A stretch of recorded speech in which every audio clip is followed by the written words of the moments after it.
Well, hey sisters, Donna Parto here, welcoming you to day 24 of our Hope Again series. Together we're studying my book, Becoming a Vessel of God's Power. And today I want to talk to you about the importance of the power of God within our lives to produce that peaceable fruit of righteousness, but also the power of God upon our lives so that we can operate in the gift of God.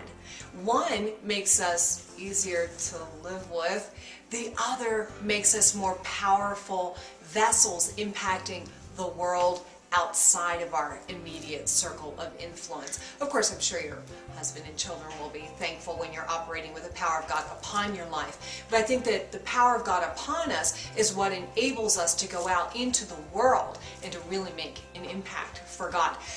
As I was praying about this today, I just felt led to go to the book of Joel. And afterward, I will pour out my spirit on all people. So that's the power of God upon us.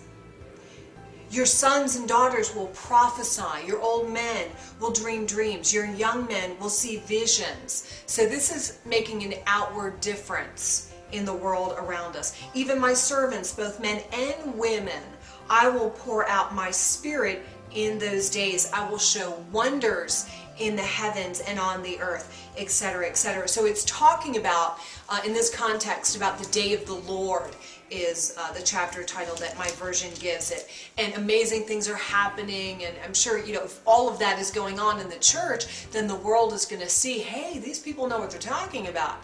They've got answers, they've got insight, they've got the wisdom that we need, and the world's going to come.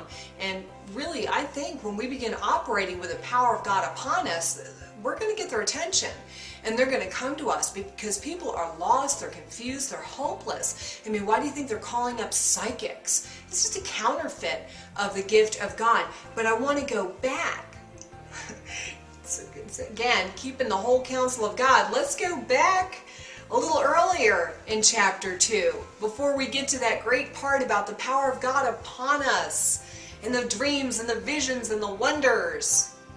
What does it say? Chapter heading. Of course, that wasn't in the original, but it does capture the essence of it.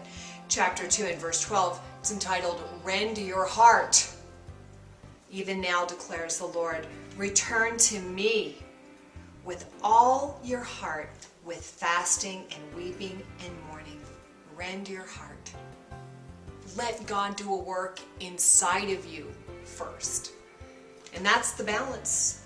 That's the balance in the Christian life. Before God is going to work through our lives to touch the world, He's got to do a work in our hearts. We've got to rend our hearts. We've got to be broken before Him. And, one of the passages that we talked about in the teleseminar series, the pure in heart will see God. And I think it means we'll see God at work through our lives. So let's purify our hearts. Let's rend our hearts before God and say, transform me. As we abide in Him and He in us, and we begin to bear that fruit inwardly, then and only then can we walk in the power of God. Got to be well balanced. We need the power of God within us, and we need the power of God upon us as we go out to touch a hurting world and to see His kingdom come and His will being done on earth as it is in heaven. So that's a big challenge for today.